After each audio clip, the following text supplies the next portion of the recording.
On part tout de suite à Chouzy-sur-Cisse dans le Loir-et-Cher où la polémique enfle autour du futur nouveau plan local d'urbanisme et notamment autour du projet de construction d'un lotissement. C'est le troisième en 15 ans. Un collectif de riverains s'est formé pour dénoncer un bétonnage qu'ils jugent exponentiel sur la commune. Voyez ce reportage, il est signé Benoît Bruer et Maïla Mendy. Des pavillons à perte de vue comme s'il en pleuvait. Nous ne sommes pas dans la première couronne de Blois, mais à 11 km. Ici, les familles préfèrent s'installer sur ces terres à la campagne. Les parcelles sont accessibles à des prix raisonnables. Ce champ de tournesol, situé sur un coteau de la commune, est le tout dernier dans le viseur des promoteurs.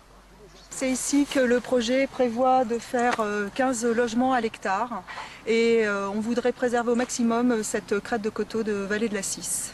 On n'est pas contre le fait que des gens viennent habiter à Chouzy et qu'on construise. On est contre l'urbanisation massive qui va dénaturer complètement nos paysages. L'est de la commune a déjà été complètement détruit. En l'espace de 10 ans, il y a eu plus de 20 hectares qui ont été pris sur des terres cultivées pour construire du lotissement. Je pense que ça suffit. Enfin, nous pensons, parce qu'on est tout un petit collectif. De là à dire qu'on est contre les logements, c'est pas du tout le cas. Par contre, contre le bétonnage. À Chouzy-sur-Cisse, l'urbanisation ne date en effet pas d'hier.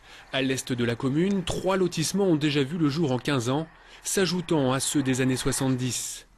Situés dans la vallée de la Loire, classés au patrimoine mondial de l'UNESCO, 23 hectares de terres agricoles, anciennement des vignes, se sont transformés en lotissements.